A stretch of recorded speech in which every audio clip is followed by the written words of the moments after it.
The most important conversation you will ever have is the one you have with yourself. It happens in silence, beneath your expressions, beneath your actions, even beneath your breathing. This inner dialogue sets the tone for how you face the world. Before anyone else doubts you, criticizes you, or tries to discourage you, your mind has already cast its vote. Too often, it votes against you. Mastering this dialogue is not optional, it is foundational. Without control over your thoughts, all other self-improvement is built on sand. The mind, unchecked, becomes a factory of fear. It will manufacture imaginary failures, amplify small mistakes, replay painful moments, and predict disasters that never come. Left alone, it is more destructive than any external enemy. But once directed, once disciplined, it becomes a weapon of precision, a builder of confidence, a fortress of strength. To master it, you must first become aware of it. Begin to observe what you say to yourself when you wake up, when you fail, when you're alone.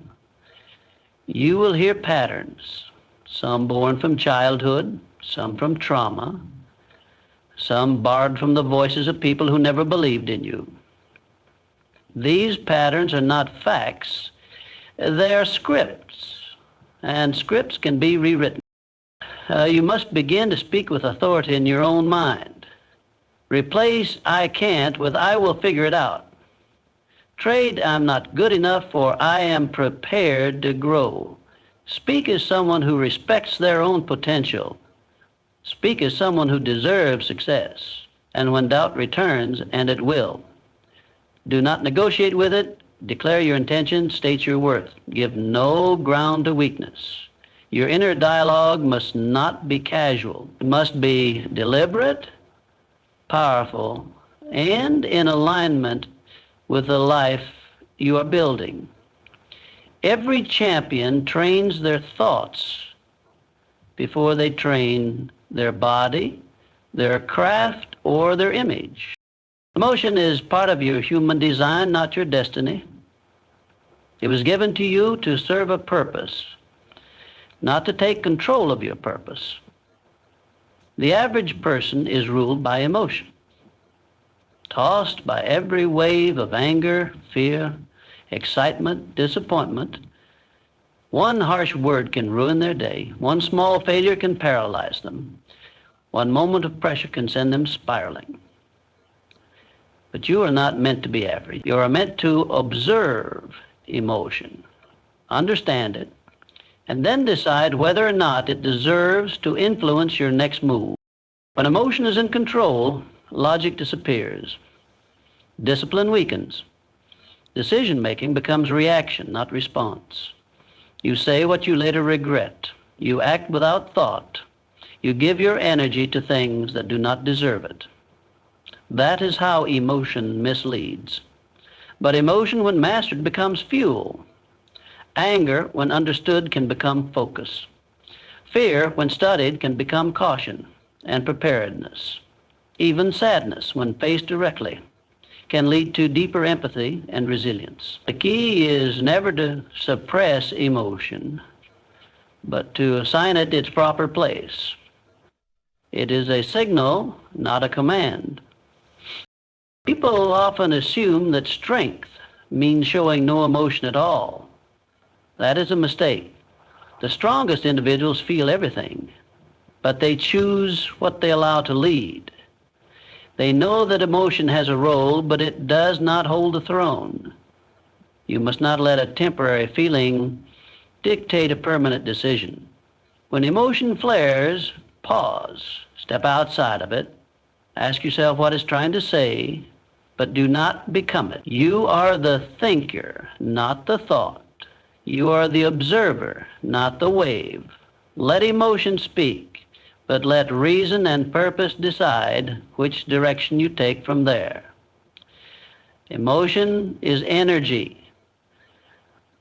Use it deliberately, not impulsively. The world responds first to what it sees. Your posture, your tone, your eyes, your calm. All of these are signals. They speak long before your words arrive. When you walk into a room, people instinctively measure your presence, your energy, your confidence. This is why mastering what is visible is not vanity, it is strategy. It is the armor you wear in a world that does not pause to ask how you feel. Appear centered, appear focused, appear collected, even when storms rage within. The exterior must remain composed, not because you're hiding, but because you're leading. You lead yourself first, but behind the visible lies a far greater battlefield, the invisible. Your thoughts, your doubts, your memories, your beliefs, these live where no one sees. If you do not guard them, you will crumble in silence while appearing strong on the surface. The invisible is what ultimately shapes your direction, your endurance, your legacy. And it is attacked daily by fear, by failure, by comparison, by rejection. Part of it means filtering what you allow into your mind, protecting your energy from unnecessary drama, and reinforcing your identity through rituals, silence, and reflection. The invisible is where true power is formed. It is your source, your root system, your inner compass. There are those who spend their lives polishing what others see, but never cleaning the lens through which they see themselves. And there are those who neglect the exterior, thinking that the mind alone is enough, forgetting that presence is often the entry point to influence. The wise individual maintains both. They know that the visible commands respect, while the invisible determines longevity. To succeed, you must become fluent in both languages, the language of image and the language of essence. Let your outer calm reflect an inner clarity. Let your presence silence questions before they're asked. Let the visible serve the mission, while the invisible stays guarded like a sacred flame. Reaction is instinct. It is fast, emotional, and often careless.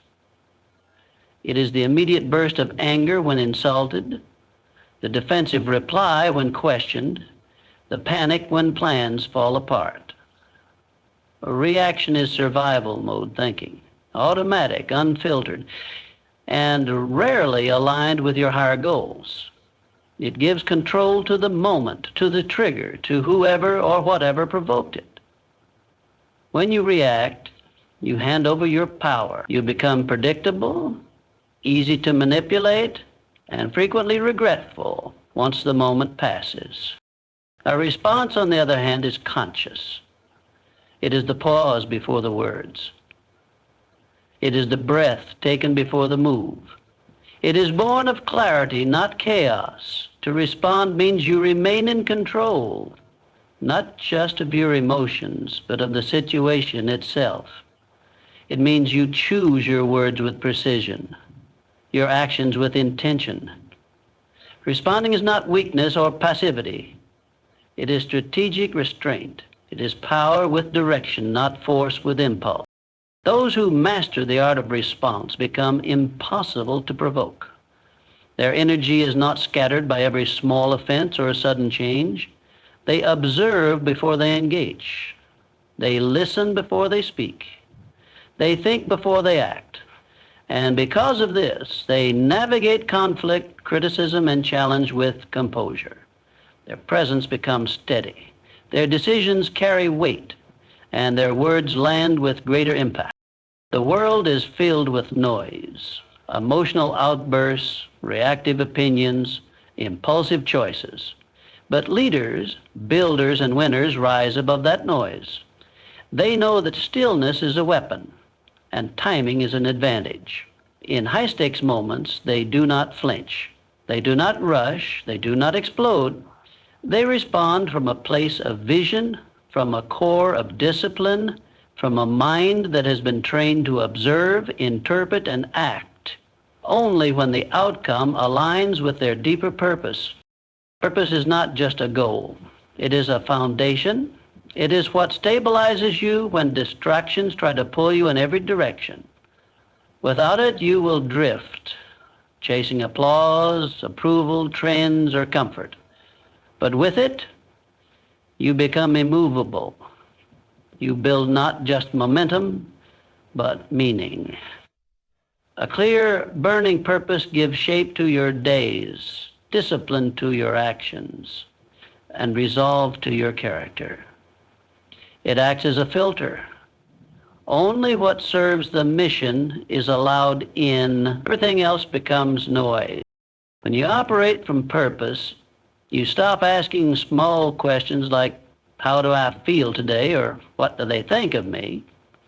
And begin asking powerful questions like, does this move me closer to what I'm here to do? Or, is this in alignment with who I intend to become? Purpose brings structure to your identity. It tells you who you are, what you tolerate, and what you simply will not waste your time on. To build a fortress of purpose, you must first become deeply honest with yourself. What matters to you beyond comfort, beyond the temporary? What would you still chase if no one ever clapped? Once you find that, you do not visit it occasionally. You live in it. You wake up to it. You train in it. You protect it. And over time, this purpose becomes armor. It shields you from distraction, doubt, criticism, and even failure. Because failure loses its sting when it serves a larger cause. A purposeful person does not flinch when misunderstood, does not quit when unrecognized, does not scatter their focus across meaningless tasks. Their life is built around one central flame, and that flame gives off both light and heat.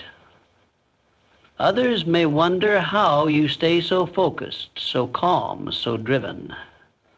It is because you are no longer wandering, you are fortified. In a world that rewards noise, silence becomes a rare and misunderstood form of power. People often mistake silence for weakness, for submission, for lack of something to say. But silence, when intentional, is the mark of deep confidence.